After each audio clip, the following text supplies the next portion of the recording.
আসসালামু আলাইকুম রহমতুল্লাহি ওয়া বারাকাতুহু।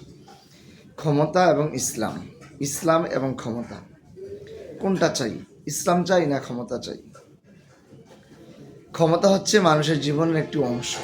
যেমন চাকরি করা, খেদমত করা, কিংবা গাড়ির ড্রাইভিং করা, কৃষিকাজ করা, এই সব কিছু মিলে মানুষের একটা একটা জীবনের পাঠ বা একটা কাজের একটা অংশ।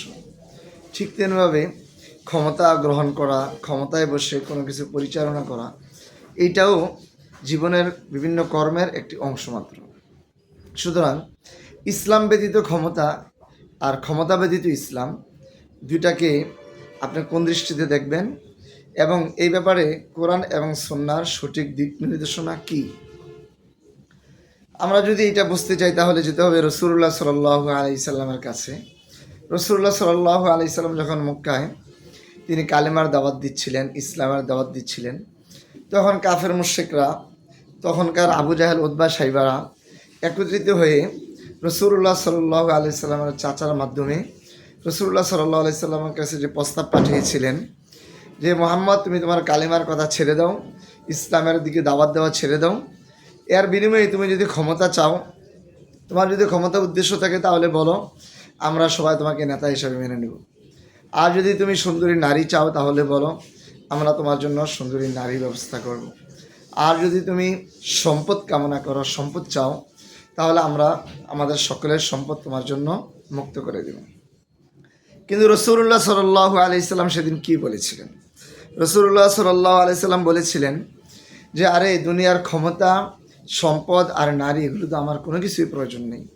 বরং তোমরা যদি ওই আসমানের, আকাশের সূর্যটা আমার ডান হাতে এনে দাও আর চন্দ্র আমার বাম হাতে এনে দাও, তাহলে আমি ইসলামের কথা ছাড়ব না। অর্থাৎ ইসলাম ব্যতীত আমার শুধু ক্ষমতার কোনো প্রয়োজন নেই। আমি ক্ষমতায় যাব কিন্তু ইসলাম যাবে না, আমি এটা চাই না। বরং আমার ক্ষমতা প্রয়োজন না, ইসলাম ক্ষমতায় যাক।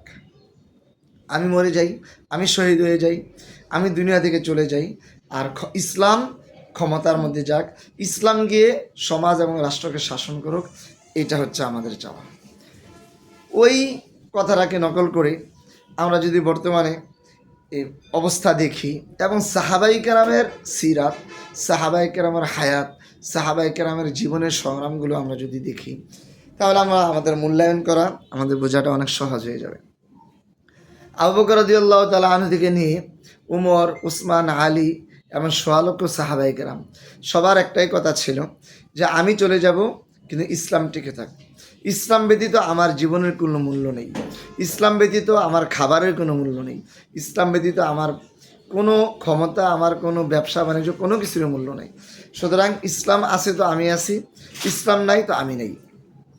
কিন্তু বর্তমান অবস্থা হচ্ছে যে তুমি ক্ষমতায় যেতে হলে ইসলামকে ছাড়তে হবে। তুমি ক্ষমতার যত কাছে যাবে, তোমার থেকে ইসলাম ততটাই দূরে চলে যাবে। একজন বড় আলেম, শাইখুল হাদিস বা যে হোক না কেন, তিনি যদি এখন রাজনীতির মাঠে যান, তাহলে তাকে ইসলামের ক্ষেত্রে ছাড় দিতে হয়, কোরআনের ক্ষেত্রে তাকে ছাড় দিতে হয়, আল্লাহর দেওয়া শরিয়ার ব্যাপারে তাকে ছাড় দিতে হয়। কোরআনে যে বর্ণিত বিধিবিধান রয়েছে, বিভিন্ন হুকুম আহকাম রয়েছে, এই হুকুম আহকামের ক্ষেত্রে আপনি যত ছাড় দিবেন, ততই আপনি ক্ষমতার কাছাকাছি যেতে পারবেন। কাফের মুশরিকরা এখন চায় ইসলাম নিয়ে তুমি ক্ষমতায় যেতে পারবে না, তারা চায় তুমি ক্ষমতায় যাও, ইসলাম ক্ষমতায় যেতে পারবে না। তো কাফেররা কাফেরদের কাজ করবে, মুশরিকরা মুশরিকদের কাজ করবে, তারা হিন্দুরা হিন্দুদের কাজ করবে। হিন্দু কিন্তু যেখানে যাক সে তার মূর্তি পূজাকে নিয়ে যায়, সে শিরিক করে। একজন কাফের সে যে অবস্থায় থাকুক তার কুফুরকে ঠিক রাখে। একজন মুশরিক সে যে অবস্থায় থাকুক, যেখানেই থাকুক, সে তার শিরিককে ঠিক রাখে। তো একজন ইমানদার তার কী করণীয়? একজন ইমানদার সে যেখানেই থাকবে তার ইমান ঠিক রাখবে। একজন ইমানদার সে যেখানেই থাকবে, যেভাবে দেখবে, তার ইমান ঠিক রাখবে। ইমান ঠিক রাখার পরে সে থাকুক কিংবা না থাকুক, এটা মূল কাঠামো হওয়া, মূল সংকল্প হওয়া উচিত আমাদের। কিন্তু আমাদের এখন কাফেররা কী করে আমাদেরকে প্রস্তাব করে, তুমি ক্ষমতায় আসো কিন্তু ইসলাম নিয়ে আসতে পারবা না। পর্দার কথা বলো, পর্দা ছেড়ে দাও, তুমি আসো, তোমার সাথে আমি বসতে রাজি, পর্দার সাথে বসতে রাজি না।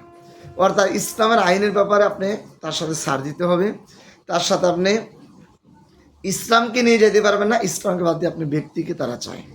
এখন রাসূলুল্লাহ সাল্লাল্লাহু আলাইহি সাল্লাম কী বলেছিলেন, সাহাবায়ে কেরাম কী করেছিলেন, তাবিঈন তাবিঈন থেকে নিয়ে যুগ যুগ ধরে আমাদের যারা খুলাফায়ে রাশিদিন ছিলেন, আমাদের উমর ইবনে আব্দুল আজিজ ছিলেন, আমাদের আরও বড় বড় যারা ছিলেন, তারা কি ইসলামের ব্যাপারে কখনো ছাড় দিয়েছেন? তারা কি ইসলামকে ছাড় দিয়ে নিজেরা ক্ষমতায় যাওয়ার কখনো চিন্তা করেছেন? আর যারা করেছেন ইসলামকে বাদ দিয়ে নিজেরা ক্ষমতায় যাওয়ার, তারা কি সঠিক পথে ছিল? তো এই জন্য আল্লাহ তাআলা আমাদেরকে কোরআনের মধ্যে প্রতিশ্রুতি দিয়েছেন, তুমি যদি ইসলামকে আঁকড়ে ধরতে পারো, যদি তুমি সৎ আমল এবং ইমানের উপরে আঁকড়ে ধরো, ওলা আল্লাযীনা মাক্কান্নাহুম ফিল আরদি আকামুস সালাহ ওয়া আতুজ যাকাত, এইটা একটা। অন্য জায়গায় আছে যে যারা আমল করবে, সৎ আমল করবে, ইমানের উপরে আঁকড়ে ধরবে, আল্লাহ তাদেরকে ক্ষমতা দেবেন। আর ক্ষমতা পাওয়া না পাওয়া আমার কোনো সফলতার অংশ নয়। পৃথিবীতে অনেক বড় বড় নবী ছিলেন, তারা তো ক্ষমতার অংশীদার হননি। এই জন্য কি তারা ব্যর্থ? ক্ষমতায় যাওয়াটাই কি একজন ইমানদারের জন্য সফলতা? একজন প্রকৃত ইমানদারের জন্য, মুমিনের জন্য কি শুধু ক্ষমতায় বসাটাই তার সফলতা? না, আমার এটা সফলতা না। আমার সফলতা হচ্ছে আমি আল্লাহর দ্বীনের কাজ করে যাব, দাওয়াত দিয়ে যাব। আমরা যদি আজকে 92% মুসলমান, আমাদের ওলামায়ে কেরাম যদি তাদের নেতৃত্বে দিত এবং যদি সবাই মিলে যদি তারা শুধু ইসলামের পক্ষে থাকতো, ইসলামের কথাটাই বলতো, তারা যদি কুফরি শিরকের বিরুদ্ধে বলতে পারতো, তারা যদি কাফের মুশরিকদের বিরুদ্ধে সবাই একসাথে বলতে পারতো, তাহলে এই 8% মানুষ আমাদের কাছকে ক্ষমতার লোভ দেখায় ইসলাম থেকে বের করতে পারতো না। ওই কাফের মুশরিক ইহুদি খ্রিস্টানরা এসে আমাদেরকে ক্ষমতার প্রলোভন দেখায়, ক্ষমতার চেয়ারের কথা বলে তারা আমাদেরকে ইসলাম থেকে বের করতে পারতো না। আমরা তখন থাকতাম মুকুটহীন বাদশাহ, আমাদের ওলামায়ে কেরাম থাকতো মুকুটহীন সম্রাট, আমাদের মুহাদ্দিসিন, মুফাসসিরিন এবং শাইখুল হাদিস তারা থাকতো এই জাতির প্রকৃত রাহাবার। কিন্তু আজকে তারা প্রকৃত রাহাবার হতে পারছে না। কেন? কারণ তারা ইহুদি খ্রিস্টানদেরকে সন্তুষ্ট রেখে ক্ষমতায় যেতে চায়, মুসলমানদেরকে, ইমানদারদেরকে এবং আল্লাহকে সন্তুষ্ট রেখে, সর্বোপরি ইসলামের হুকুম আহকাম পালন করে, রাসূলুল্লাহ সাল্লাল্লাহু আলাইহি সাল্লামের সুন্নাহকে পালন করে তারা ক্ষমতায় যেতে চায় না। তারা ইসলামকে বাদ দিয়ে ক্ষমতায় যেতে চায়। এই জন্য ক্ষমতাটা ইমানদারের আসল জীবনের মাকসাদ নয়। হ্যাঁ, আল্লাহ তাআলা যদি ক্ষমতা দেন তো আলহামদুলিল্লাহ, ক্ষমতা যদি না দেন তাও আলহামদুলিল্লাহ। আমি ইসলাম চাই, ইসলাম থাকলে আমি থাকবো, ইসলাম না থাকলে আমি থাকবো না। সুতরাং তারা বলবে আজকে তুমি পাঞ্জাবি ছাড়ো, কালকে বলবে টুপি ছাড়ো, এরপরের দিন বলবে দাড়ি ছাড়ো, তারপরের দিন বলবে নামাজ ছাড়ো, তারপরের দিন বলবে জাকাত ছাড়ো, তারপরের দিন বলবে পর্দা ছাড়ো, তারপরের দিন বলবে জাকাত ছাড়ো, তারপরের দিন বলবে তোমরা জিহাদের কথা বলতে পারবে না, এরপরের দিন তারা এই ধরনের কিসাসের কথা বলতে পারবে না, হুদুদের কথা বলতে পারবে না। তোমরা এক একটা করে তারা বাদ দিতে দিতে ব্যক্তিটাকে নিয়ে যায়, ইসলামটাকে বাদ দিয়ে দেয়। তো আমরা ইসলামকে চাই, ব্যক্তিকে চাই না। আমাদের ইসলাম প্রয়োজন। ইসলাম ছিল, আছে, ইসলাম থাকবে। আমরা ইসলাম থাকলে আমরা থাকবো। ইসলামকে বাদ দিয়ে আমি বেঁচে থাকার ওদের কোনো প্রয়োজন নেই। ইসলামকে বাদ দিয়ে আমার সুখ শান্তির ওদের কোনো সুযোগ নেই। ইসলামকে বাদ দিয়ে আমার শুধু ক্ষমতার ওদের কোনো প্রয়োজন নেই। এই জন্য ইসলাম এবং ক্ষমতা দুইটার মধ্যে মৌলিক কোনটা? ইসলাম মৌলিক, ক্ষমতা প্রাসঙ্গিক। ক্ষমতা থাকলে ভালো, না থাকলে আরও ভালো।